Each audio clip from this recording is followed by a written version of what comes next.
అందరికీ నమస్తే. Welcome to MR media Telangana. This is రేఖ.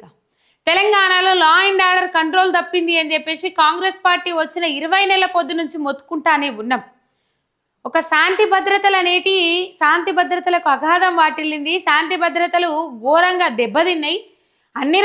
దాదాపు అన్ని రంగాలలో ఉన్న ప్రజలు, లేకపోతే అన్ని వర్గాల ప్రజలు, సబ్బండ వర్గాల ప్రజలు తెలంగాణ రాష్ట్రంలో ఇబ్బందులు పడుతున్న పరిస్థితి వాస్తవము. కాంగ్రెస్ పాలనలో నిజంగా నిర్యాధ్వానంగా లా అండ్ ఆర్డర్ కంట్రోల్ తప్పింది. మరి పోలీసు యంత్రాంగం ఎందుకున్నది, రక్షణ శాఖ ఎందుకున్నది అనేది అర్థమైతలేదు. ఇక్కడ ఒకటి అర్థం చేసుకోవాలి జనాలు, తెలంగాణ ప్రజలారా మీరు ఆలోచించాలి. తెలంగాణ రాష్ట్రం కానీ, లేకపోతే వేరే రాష్ట్రం కానీ, లేకపోతే ఇంకే దేశం కానీ అభివృద్ధి చెందాలంటే 2 రంగాలు మెయిన్గా ఉండాలి. కల్పించాల్సిన సౌకర్యాలు ఏవైతే ఉంటాయో అవి కరెంటు కానీ, లేకపోతే ఇటు పోతే నీటి లభ్యత కానీ ఇట్లాంటి ఎక్కువగా ఉండాలి. కల్పించాల్సిన సౌకర్యాలు సరైన విధంగా కల్పించాలి, మెరుగైన పద్ధతిలో మెరుగైన రీతిలో కల్పించాలి. ఇక ఇంకొక ముచ్చట చెప్పాలంటే ఆ రాష్ట్రంలో కానీ ఆ దేశంలో కానీ శాంతి భద్రతలకు లోటు ఉండకూడదు, శాంతి భద్రతలకు భంగం వాటిల్లద్దు. ఆడబిడ్డలకు రక్షణ లేదు, వృద్ధులకు రక్షణ లేదు. అన్నదమ్ముల మధ్య కొట్లాటలు, గెట్ల పంచాయతీలు, పర్సనల్ పంచాయతీలు అంటారేమో, కానీ ఒక భయం అనేది తప్పిపోయింది జనాలలో. భయం అనేది లేనే లేదు. పేటరేగిపోతా ఉన్నారు, గన్లు పట్టుకొని బెదిరించేటోళ్ళు ఎక్కువైపోయినరు. మనం ఎక్కడున్నాం, తెలంగాణ రాష్ట్రంలో ఉన్నామా లేకపోతే బీహార్లో ఉన్నామా అనే కాడికి వచ్చింది పరిస్థితి. బీహార్లో ఉన్నామా లేకపోతే తెలంగాణ రాష్ట్రంలో ఉన్నామా? రోజు గన్లు చూపించి బెదిరించే బ్యాచ్లు పేటరేగిపోతా ఉన్నాయి. ఖాళీ బెదిరింపుల వరకే ఆగట్లేదు, కాల్చి పడేస్తున్నారు, పిట్టల్లా కాల్చి పడేస్తూ ఉన్నారు. ఒక్కొక్క రోజు 2-3 సంఘటనలు కూడా జరుగుతూ ఉన్నాయి. అధికార పార్టీలో ఉన్న వాళ్ళకు నా రక్షణ లేదు, ఇటు పోతే అధికార పార్టీలు లేని వాళ్ళకు రక్షణ లేదు, లేకపోతే సామాన్య ప్రజలకు రక్షణ లేదు, బిజినెస్లు దందాలు చేసుకునేటోళ్ళకు రక్షణ లేదు. ఘోరమైన పరిస్థితులు చూస్తూ ఉన్నాం రాష్ట్ర వ్యాప్తంగా.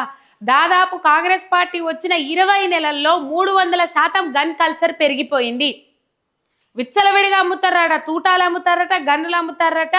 ఆఖరికి భూదందాలు, సెటిల్మెంట్లు, రౌడీయిజం, గూండాయిజం, లేకపోతే దొంగతనాలకు కూడా గన్ను వాడే పరిస్థితులు కనబడతా ఉన్నాయి తెలంగాణ రాష్ట్రంలో. నిజంగా తెలంగాణ రాష్ట్రంలోనే ఉన్నామా మనం? ఎవరున్నారోల్లా?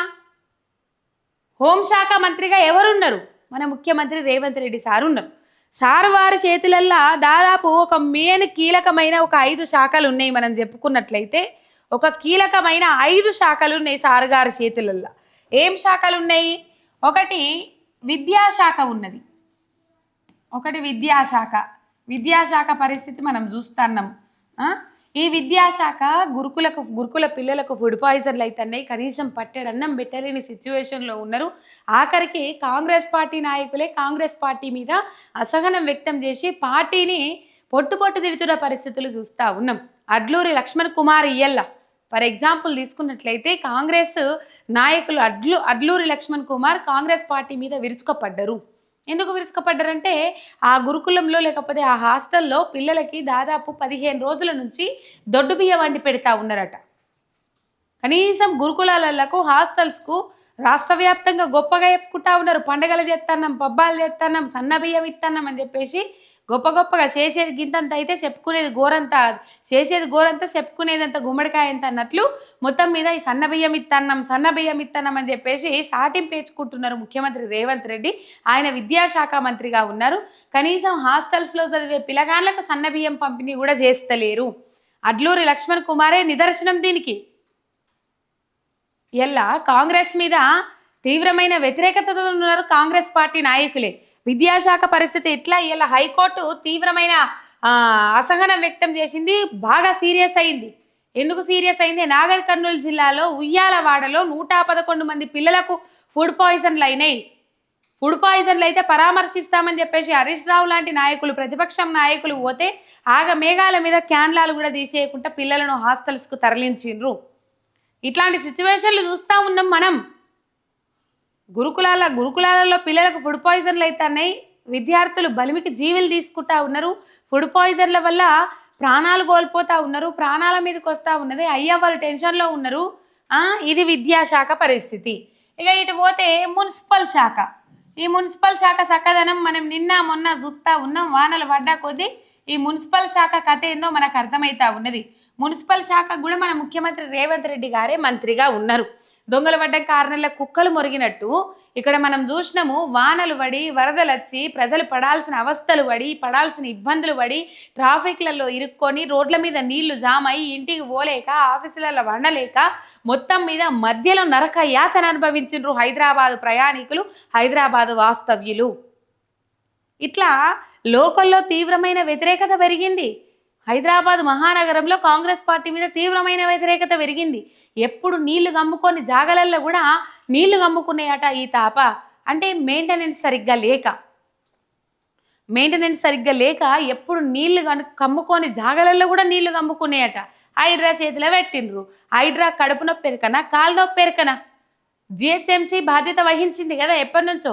ఇక ఇప్పుడు జిహెచ్ఎంసీ పనితనం ఒకవేళ జిహెచ్ఎంసీ చేతిలో ఉన్నా కూడా ఎట్లుంటేనో మరి. గద్వాల విజయలక్ష్మి మేయర్ గారు వానలు ఎక్కువ పడద్దని కోరుకున్నదట. అంటే అందరూ వానలు పడాలి, పాడి పంటలు మంచిగా ఉండాలి, పిల్ల పాపలు మంచిగా సుఖశాంతులతోని బతకాలి అని చెప్పేసి కోరుకుంటారు ఎవరైనా.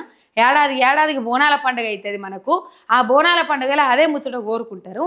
అయితే మన గద్వాల విజయలక్ష్మి మేయర్ గారట వానలు ఎక్కువ పడద్దని కోరుకున్నారట. ఎందుకు కోరుకున్నారట అంటే వానలు ఎక్కువ పడితే పని పెరుగుతుంది. ఇక మరి జిహెచ్ఎంసీ చేతులలో ఉంటే ఎంత చక్కదనం ఉంటుందో ఏం కథలో తెలియదు. ఒక రివ్యూ లేవట, ఒక మీటింగ్ లేవట. దొంగలు పడ్డ 6 నెలల కుక్కలు మొరిగినట్టు మున్సిపల్ కమిషనర్ లేరు. మున్సిపల్ కమిషనర్ లేకుండా వాళ్ళు పర్యటనకు పోయినరు. ఎందుకు పర్యటనకు పోయిర్రో తెలియదు. మేయర్ గద్వాల విజయలక్ష్మి లేకుండా పర్యటనకు పోయిరు ముఖ్యమంత్రి రేవంత్ రెడ్డి. వరదలు ఓనాడత్తే ఓనాడు పోయిరు. ఖమ్మంలో పోయిన తాప వరదలత్తే చూడలేమా మనం? వరదలు వచ్చినాక వారం రోజులకు పోతే ముఖాల మీద తుప్ప డాష్ చేసినంత పని చేసిండ్రు జనాలు, ఖమ్మం ప్రజలు. అక్కడికి ముఖం చూపెట్టుకోలేకపోయిండ్రు. అంటే నేను ఇట్లా మాట్లాడద్దేమో అంటే అంత బాధ అవుతుంది. మున్సిపల్ శాఖ అయిన చేతుల్లోనే ఉన్నది. వాన రాకపోతే హమారా హైదరాబాద్, వాన వస్తే హైదరాబాద్ ఏడుంటుంది అనే కాడికి వచ్చింది ముఖ్యమంత్రి రేవంత్ రెడ్డి కథ. దొంగలు పడ్డాక 6 నెలల కుక్కలు మురిగినట్టు పోయొచ్చిర్రు. ఇక మరి రానున్న 3 రోజులలో వానలు వస్తున్నాయి అని అంటారు కదా. ఈ రానున్న 3 రోజులలో ఫుల్ వానలు పడతాయట. ఈ వానలలో ముఖ్యమంత్రి రేవంత్ రెడ్డి గారు పర్యటనకు పోయొచ్చిరు కదా, తిరిగొచ్చిరు కదా గల్లీలు వాడలు. ఇక మరి ఈ పర్యటనలు తిరిగొచ్చిన తర్వాత ఇక్కడ మరి 3 రోజులు వానలు పడతాయి కదా, మరి తిరిగి వచ్చినందుకే వరదలు ఆగిపోతాయా లేకపోతే ఏమైనా ప్రక్షాళన చేసినందుకే వరదలు ఆగిపోతాయి అనేది రానున్న రోజులలో చూద్దాం. మొత్తం మీద మున్సిపల్ శాఖ కథ ఇట్లా. ఇక హోంశాఖ ఇప్పుడు నేను చెప్పినా కదా, అదే హోంశాఖ లా అండ్ ఆర్డర్ ఘోరంగా కంట్రోల్ తప్పింది తెలంగాణ రాష్ట్రంలో. నిత్యం ఒక మానభంగం, నిత్యం ఒక మర్డర్, నిత్యం ఒక ఆకృత్యాలు, ఇట్లాంటి కార్యక్రమాలు ఎన్నో పెరిగిపోయినాయి తెలంగాణ రాష్ట్రంలో. మెయిన్ హైదరాబాద్ మహానగరంలోనే ఇట్లాంటి పరిస్థితి ఉన్నది అని అంటే, హైదరాబాద్ మహానగరంలో ఇంత సెక్యూరిటీ ఉంటుంది, ఇన్ని సీసీ కెమెరాలు ఉంటాయి, కమాండ్ కంట్రోల్ సెంటర్ ఉన్నది. మరి సీసీ కెమెరాలు ఎక్కడెక్కడ పనిచేస్తున్నాయో లాస్ట్ ఇయరే అసలు సగానికి 80% సీసీ కెమెరాలు పనిచేస్తలేవని చెప్పేసి మరి దాని మీద ఓ రివ్యూ పెట్టాలి, ఓ మీటింగ్ పెట్టాలి. ఎక్కడెక్కడ సీసీ కెమెరాలు పనిచేస్తున్నాయి, పనిచేస్తలేవు, ఇట్లాంటి వాటి మీద ఎట్లాంటి చర్యలు తీసుకుంటే బాగుంటుంది అనేది అది చేయాలి కదా. ఒక మీటింగ్ పెట్టాలి. మన సార్ గారికి గిసాంటి వాటి మీద మీటింగ్లు పెట్టడానికి టైం ఎందుకు ఉంటుంది లేంది. అందాల భావనలు వస్తారు, అందాల పోటీలు పెట్టేందుకు టైం ఉంటుంది, కానీ ఈ వీటికి మాత్రం టైం ఉండదు. ప్రజల రక్షణార్థం పనిచేసేందుకు టైం ఉండదు అని చెప్పేసి ఈ ముచ్చట్లు చూసిన వాళ్ళు చాలా మంది మాట్లాడుకుంటా ఉన్నారు. గత 20 నెలల్లో కాంగ్రెస్ పార్టీ అధికారంలోకి వచ్చిన 20 నెలల్లో తెలంగాణ రాష్ట్రంలో ఇన్ని ఇన్సిడెంట్లు జరిగినాయి. వల్ల గన్నుకు సంబంధించి గన్ కల్చరేవి, లా అండ్ ఆర్డర్ అంటే మళ్ళీ కొట్టుడు, అజ్జేసుడు, ఇవన్నీ కార్యక్రమాలు చాలా ఉన్నాయి. ఖాళీ గన్ కల్చరే, ఖాళీ గన్ను పట్టుకొని బెదిరింపులకు దిగిన వాళ్ళు, గన్ను పట్టుకొని అజ్జేసిన వాళ్ళే ఇన్ని గానం చూడరు ఒకసారి. గత 20 నెలలుగా రాష్ట్రంలో జరిగిన కొన్ని గన్ కల్చర్ ఘటనలు ఇట్లున్నాయట. 14వ తారీఖు 7వ నెల 2025 మొన్న 7వ తారీఖు 7వ నెలల 14వ తారీఖు నాడు కాంగ్రెస్ నాయకుడు మారెల్లి అనిల్ను నిందితులు తుపాకీతో కాల్చి చంపినరు. 14న రాత్రి 8 గంటలకు వరిగుంటం సబ్ స్టేషన్ సమీపంలో దుండగులు కాల్చి చంపినరు అని చెప్పేసి ఇంతవరకు దొరకలేదట మార్వాళ్ళు. ఇది బాగా రాజకీయ కోణాలకు కూడా దారి తీసింది. ఇక ఈ అనిలు దందాలు చేసిండు, లేకపోతే పెద్ద గొప్ప ఆస్తులు సంపాదించారంటే ఇంటికి పోయి చూస్తే పూరి గుడిసె కూడా దిక్కులేదాడ. అట్లాంటి పరిస్థితి ఉన్నది. ఇంతవరకు పట్టించుకున్న పాపాన పోలే నేరస్తులు ఎవరో గుర్తించలేరట. అది మొత్తం మీద ఇక అదే 14వ తారీఖు 7వ నెల 2025 మలక్పేటలో సిపిఐ నేతపై గుర్తు తెలియని వ్యక్తులు రెండు ఘటనలు, ఒకటే రోజు 2 ఘటనలు. సిపిఐ నేత పార్కులో వాకింగ్ చేస్తుండగా కంట్లో కారం కొట్టి కాల్పులు జరిపిండ్రు. గురిపెట్టి దగ్గర నుంచి కాల్పులు జరపడంతోనే అక్కడికక్కడే ఆ సిపిఐ నేత పాపం జీవిడిచిండు. ఇక ఒకటో తారీఖు 2వ నెల 2025 ప్రిజం పబ్ వద్ద most wanted criminal Battula Prabhakar Cyberabad CCS పోలీసులపై కాల్పులు జరిపిండు. అతడి నుంచి పోలీసులు 3 తుపాకులు 451 తూటాలు స్వాధీనం చేసుకున్నారు అని చెప్పేసి. ఇక 16వ తారీఖు 1వ నెల 2025 కర్ణాటకలోని బీదర్లో ఎస్బీఐ ఏటీఎంలో నగదు నింపే సిఎంఎస్ వాహనంపై బీహార్ దొంగలు విరుచుకుపడ్డారు. అక్కడ 87 లక్షలు దోచుకొని అఫ్జల్గంజ్ చేరుకొని ట్రావెల్స్ మేనేజర్ జహంగీర్పై కాల్పులు జరిపిండ్రు. ఇక ఇది 1వ నెల 15వ తారీఖు నాడు ఇక ఉత్తరప్రదేశ్కు చెందిన హరేకృష్ణ బీహార్ నుంచి 3 తుపాకులు 10 బుల్లెట్లు ఖరీదు చేసుకుని నగరానికి చేరుకున్నాడు. ఇక్కడ నేరగాళ్లకు విక్రయించే క్రమంలో రాచకొండ ఎస్ఓటి పోలీసులకు చిక్కిండు. ఇట్లా విచ్చలవిడిగా కొనుక్కొస్తున్నారు, ఇక్కడ వాళ్ళకి అమ్మి పడేస్తున్నారు. ఇక మరి రాను జనాలను ఉంచరో తెలియదు కానీ మొత్తం మీద గన్ కల్చర్ పెరిగిపోతా ఉన్నది. అందుకే అన్న తెలంగాణ రాష్ట్రంలో ఉన్నామా, ఒకప్పుడు తెలంగాణ రాష్ట్రంలో పర్యటించడానికి కానీ, తెలంగాణ రాష్ట్రంలో పెట్టుబడి పెట్టడానికి కానీ, తెలంగాణ రాష్ట్రానికి రావడానికి కానీ చాలా మంది సుముఖత చూపేటోళ్ళు, ఉత్సాహంతో అడుగు పెట్టేటోళ్ళు. కానీ ఇలా తెలంగాణ రాష్ట్రానికి వచ్చి బిక్కుమనుకుంటా ఇక్కడోళ్ళు కానీ, వేరే రాష్ట్రాల నుంచి వచ్చిన వాళ్ళు కానీ బిక్కుమనుకుంటా బతకాల్సిన పరిస్థితి ఉన్నది తెలంగాణ రాష్ట్రంలో. ఇట్లా హైదరాబాద్ సరూర్ నగర్ పోలీస్ స్టేషన్ పరిధిలో వెంకటేశ్వర కాలనీలో ఓ వ్యక్తి తాను ప్రేమించిన అమ్మాయి తండ్రిపై ఎయిర్ గన్తో కాల్పులు జరిపిండు. ఇగో ఇట్లా చెప్పుకుంటా పోతే సరూర్ నగర్ పరిధిలో వెంకటేశ్వర కాలనీలో అమ్మాయి తండ్రిపై ఎయిర్ గన్తో ఇవి మొత్తం మీద 20 నెలల్లో కొన్ని మచ్చుకు మాత్రమే. ఇక ఇయ్యల్ల మనం చూసినాము ఖజానా జ్యువెలరీ ఉంటుంది, అది అందరికీ సుపరిచితమే. చందానగర్లో ఉంటుంది.